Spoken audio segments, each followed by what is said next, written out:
warahmatullahi wabarakatuh.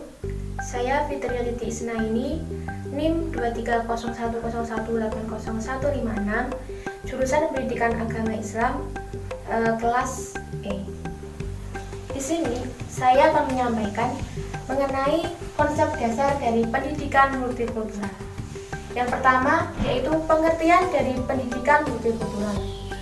Secara etimologi, pendidikan multikultural berasal dari dua kata, yaitu pendidikan dan multikultural. Pendidikan yaitu kegiatan belajar mengajar dan mengajarkan pada peserta didik guna untuk mewujudkan pribadi yang lebih dewasa. Yang kedua, multikultural.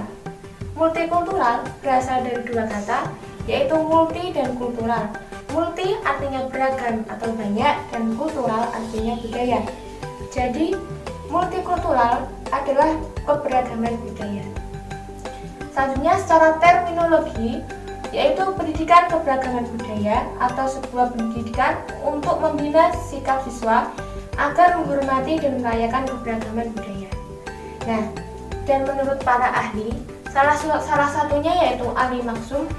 Di sini pendidikan multikultural adalah pendidikan tentang keagamaan dan kebudayaan dalam merespon perubahan sosiokultural dari lingkungan masyarakat tertentu. Yang kedua yaitu pendidikan multikultural sebagai pendekatan. Di sini ada 6 pendekatan.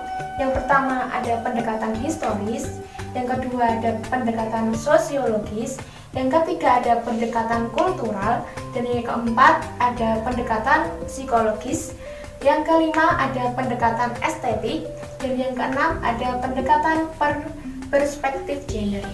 Yang pertama ada pendekatan historis, yaitu pendekatan ini mengandaikan bahwa materi yang diajarkan kepada peserta didik dengan nampak tilas ke belakang. Yang kedua, pendekatan sosiologis, yaitu pendekatan ini mengandaikan terjadinya proses kontekstualisasi atas apa yang pernah terjadi di masa sebelumnya atau ketika tata nilai tersebut lahir di masa lampau.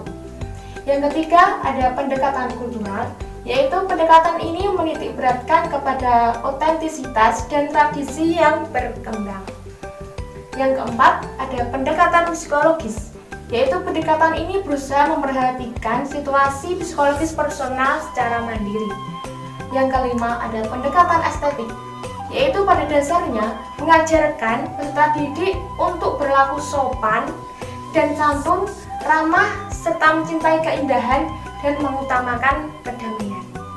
Yang keenam, ada pendekatan perspektif gender. Apa itu? Nah, di sini menyandarkan kepada pelajar untuk tidak membedakan jenis laki-laki ataupun perempuan. Selanjutnya ada urgensi dari pendidikan multikultural atau pentingnya pendidikan multikultural. Yang pertama, sebagai sarana alternatif pemecahan suatu konflik. Yang kedua ada agar peserta didik tidak meninggalkan akar budaya. Yang ketiga, sebagai landasan pengembangan kurikulum nasional. Dan yang keempat, yaitu untuk menuju masyarakat yang multikultural. Selanjutnya, istilah-istilah dari pendidikan multikultural.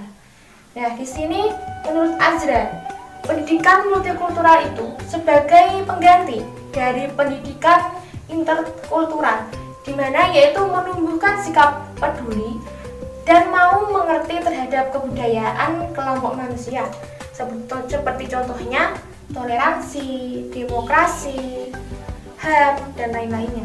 Yang kedua, menurut Anderson dan Guzer, di sini pendidikan multikultural diartikan sebagai pendidikan mengenai keberagaman budaya.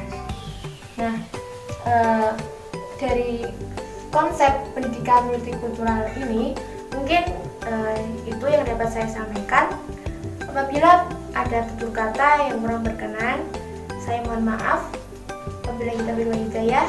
Wassalamualaikum warahmatullahi wabarakatuh.